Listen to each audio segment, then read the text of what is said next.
Assalamualaikum warahmatullahi wabarakatuh. Perkenalkan dengan saya Arif Nurdiansyah. Pada kesempatan ini saya akan presentasikan sebuah tugas UTS dari mata kuliah Sistem Pakar. Jadi di sini kita akan menganalisis paper dengan judul Studi Kasus Sistem Pakar Diagnosa Penyakit Gangguan Tidur Berbasis Forward Chaining. Langsung saja kita masuk ke dalam latar belakang dan tujuannya. Yang pertama, latar belakangnya adalah gangguan tidur sering dianggap sepele padahal berdampak signifikan pada kesehatan fisik dan mental. Yang kedua, ketidakseimbangan antara pasien dan tenaga medis serta kurangnya pengetahuan masyarakat tentang gangguan tidur mendorong perlunya sistem berbasis teknologi. Yang ketiga, sistem pakar dirancang untuk membantu diagnosa awal gangguan tidur secara mandiri, mengurangi ketergantungan pada pakar secara langsung. Tujuan penelitian ini antara lain membangun sistem berbasis web yang dapat mendiagnosa gangguan tidur menggunakan metode forward chaining. Yang kedua, memberikan solusi atau rekomendasi berdasarkan gejala yang dimasukkan pengguna. Yang ketiga, meningkatkan aksesibilitas diagnosa kesehatan bagi masyarakat umum. Selanjutnya kita masuk ke dalam metodologi dan komponen sistem yang digunakan dalam penelitian. Yang pertama, metode pengembangan.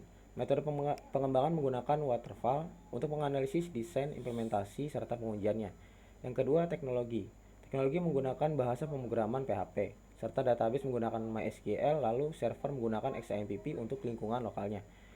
Selanjutnya, metode inferensi menggunakan forward chaining, yaitu untuk proses dimulai dari gejala menuju kesimpulan penyakit. Selanjutnya, cocok untuk kasus dengan banyak gejala yang perlu dipetakan ke penyakit tertentu. Yang ketiga, komponen sistem pakar. Yang A, berbasis pengetahuan, berisi aturan dan fakta tentang gejala penyakit dan solusi. Contohnya, misalnya penyakit insomnia, parasomnia, atau hipersomnia. Gejalanya sakit kepala, sulit tidur, mendengkur keras. Solusinya adalah relaksasi, obat-obatan, serta jadwal tidur yang teratur. Selanjutnya, mesin inferensi menggunakan forward chaining untuk mencocokkan gejala dengan penyakit.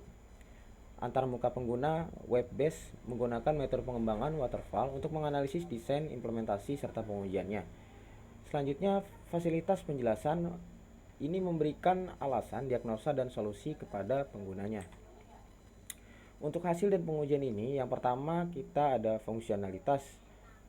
Sistem berhasil diuji dengan 100% fungsionalitas sesuai kebutuhan, serta pengujian black box mencakup login admin untuk validasi username atau passwordnya.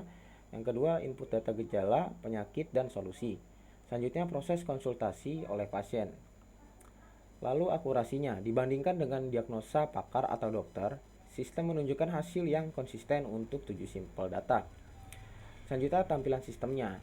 Tampilan sistem ini memiliki halaman login admin, halaman input data gejala dan penyakit, serta halaman hasil konsultasi untuk pasien. Kita masuk ke dalam kelebihan dan keterbatasannya. Kelebihan yang pertama, aksesibilitas tinggi karena ini berbasis web. Yang kedua, diagnosa cepat dan solusi langsung. Yang ketiga, mengurangi beban kerja tenaga medis. Untuk keterbatasannya adalah yang pertama, cakupan penyakit terbatas, hanya 3 jenis gangguan tidur. Selanjutnya, belum terintegrasi dengan data medis pasien secara real time. Untuk saran pengembangannya adalah yang pertama, perluasan basis pengetahuan. Yang pertama, menambahkan lebih banyak jenis gangguan tidur dan gejala. Selanjutnya, integrasi dengan penelitian medis yang terbaru. Yang kedua, fitur tambahannya. Fitur tambahan di sini seharusnya menggunakan chatbot untuk interaksi biar lebih dinamis dan memberikan pelacakan riwayat diagnosa pengguna. Selanjutnya, peningkatan akurasi. Penggunaan machine learning untuk analisis pola gejala. Yang kedua, kolaborasi dengan dokter untuk validasi berkelanjutan. Oke, jadi kesimpulannya, sistem pakar ini berhasil menjadi alat bantu diagnosa awal yang efektif untuk gangguan tidur dengan metode forward chaining yang sesuai untuk pemetaan gejala ke penyakit. Pengembangan lebih lanjut diperlukan untuk meningkatkan cakupan dan akurasinya, terutama dalam integrasi dengan sumber data medis yang lebih luas. Untuk dokumentasi pendukungnya, seharusnya menggunakan ERD, Entity Relationship Diagram, dan DFD, Data Flow Diagram, menjelaskan alur data dan relasi antar komponen. Tabel basis pengetahuan, gejala, penyakit, solusi menjadi inti dari sistem. Jadi studi kasus ini menunjukkan potensi besar sistem pakar dalam bidang kesehatan, khususnya untuk layanan diagnosa mandiri berbasis web. Oke, sekian itu saja dari saya. Wassalamualaikum warahmatullahi wabarakatuh.